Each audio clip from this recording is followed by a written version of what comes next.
Trump's writing up the value of these assets that are on the balance sheet.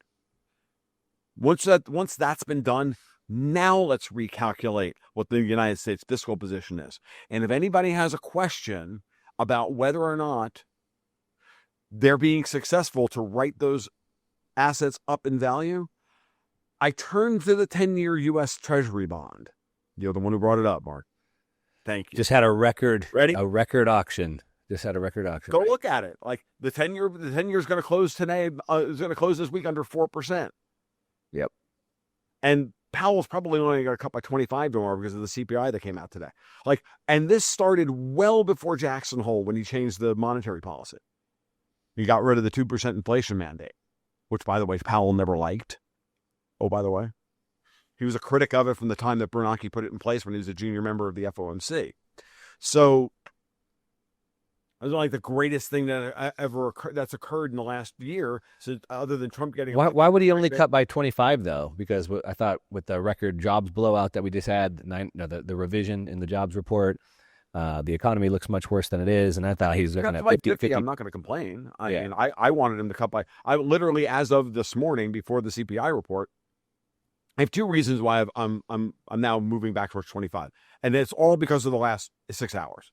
Because we're doing this on the day the CPI came out. And I'll explain why in just a second. So yesterday I said I was doing my market report for my patrons, which I do on every Wednesday and every Sunday. And on Wednesday morning I said, okay, well, tomorrow's the CPI report. I've been charting the monthly close of the price of gasoline, futures price of gasoline, versus the 4-month rolling average of the month-over-month change in the CPI. So take the last 4 months of the CPI, roll that up and chart that against that same closing months reported, the same months close in the price of gasoline. And I ran, the last 9 years of that.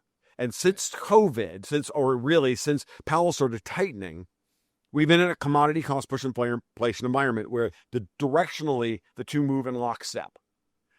Couple of months here or there where they weren't quite in lockstep, but for the most part they've been in lockstep directionally. I mean, price of gasoline goes up, the CPI, the 4-month rolling average of the CPI goes up. So this month for August, the close was was down 15 cents over the year over July. July was like $2.11 a gallon. Monthly closing gasoline was like $1.97. I'm like, my prediction, CPI is going to come in at about 0.1%, meaning it's going to roll over, proportionally with the price of gasoline. Right. Came up 0.4.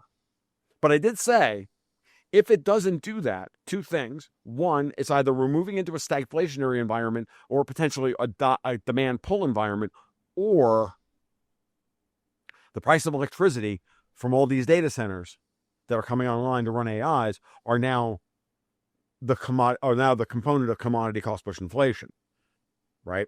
Because gasoline prices year over year were down 6.6%, but electricity prices year over year were up 13%. Piped natural gas was up 9%. That was like most of the CPI rise, whereas gasoline. So if it was just the gasoline story, like it has been up for the last 4 years, yeah, I would have been correct. So because the CPI is blowing out and the price of gasoline is falling, or at least is flat at around $2 a gallon, that tells you that we're maybe, if we get 2 or 3 months worth of data that confirms this trend, it's not a trend yet, just a data point, that we're in a different environment.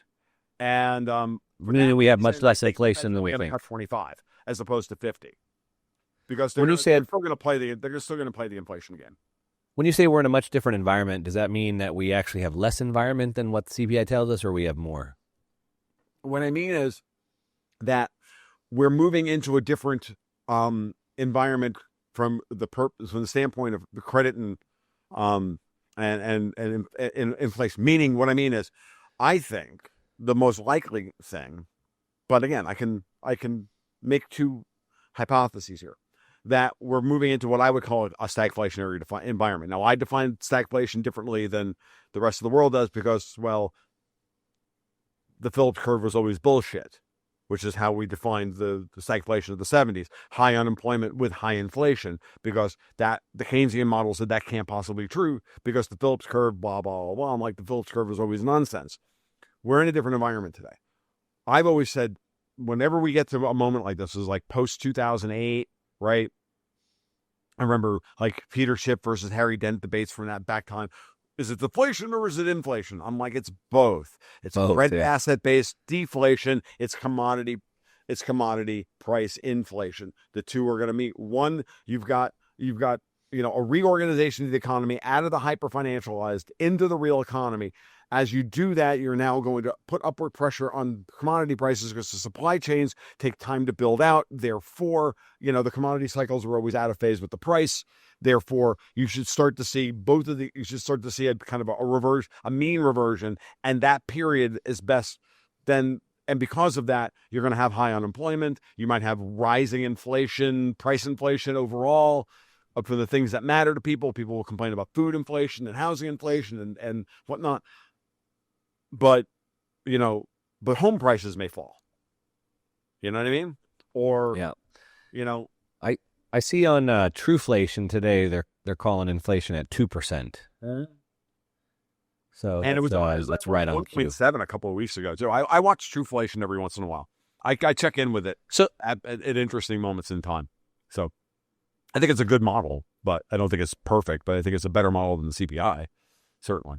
Yeah. Okay. So I want to take you back, and I want to get back on the conversation of your plan that you laid out in 2019. That's all coming true. So if I'm recapping this plan, part of this is all based off of we've only heard about the liabilities of the U.S. government. We haven't heard about the asset base. Right.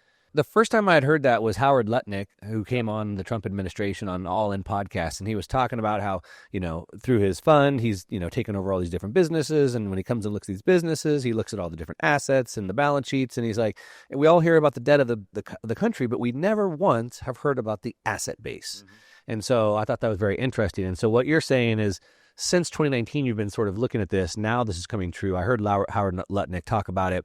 You're talking about ways that they could start to revalue some of those assets and come up with whatever that valuation is.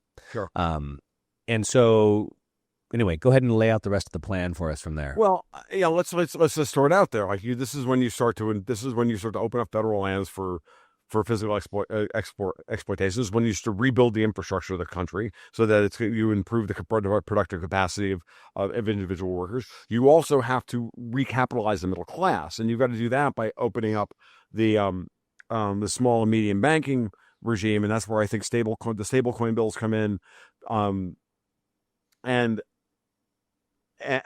the big one is that you've got to open up the cash flow of the middle class, and how you do that is you've got to get Fannie and Freddie out of conservatorship. You've got to get them moving again. The libertarians are going to hate this, but unfortunately, this is the truth. The 30-year fixed rate mortgage is one of the greatest inventions in American history. The government-backed 30-year fixed rate mortgage is one of the great inventions of human history, because what it did was it opened up the productive capacity of the middle class to get a fixed cost on however much their mortgage was going to be, and then use that to then build businesses that created a higher return on investment over the course of the life of the loan, and thereby they were paying back their mortgage with depreciating money because they were making 5%. Their business was growing at 5% a year, and they were paying 3.5% on their mortgages. Now we could argue about the suppression of interest rates and risk and everything else, but the truth of the matter is that Fannie and Freddie were an unbelievably successful project until the weirdness of the early 2000s, and I've gotten to the point now where I honestly believe that was an operation. That the entire financial crisis of 2008 was designed from the ground up to destroy the 30-year mortgage and strip people of the ability to be able to buy a home, and then create a massive inflation that raised the price of a home to way beyond what anybody could afford. And the terms were so onerous, 25-30% down, massive changes to underwriting rules. I've been fighting with Wells Fargo for a couple of months now, practically, as a small business owner, because I'm not on a W-2. And so underwriting, literally wants to sniff up my ass all the way back to, the time I was in my mom's womb in order to get a fucking mortgage. And I'm like, no. Everything. And I'm like, no, I make this much money. It's more than enough. I'm not asking for a lot. Give me the friggin' note. And they won't do it. Yeah. And some of that is because of the way Sarbanes-Oxley was written and the way Dodd-Frank was written. It was all written with the purpose of making it nearly impossible for small business owners to get mortgages in a reasonable time frame if they had any kind of complications in their income stream whatsoever. And so we overcorrected to the point of creating this nightmare. And so the only way people, and then let's not even get into the fact that, now we're talking about loan to value ratios and, how much money they have to put down and blah, blah, blah, blah. When you start to really look at like all of this stuff, like who the hell's got 20% to put down on a house?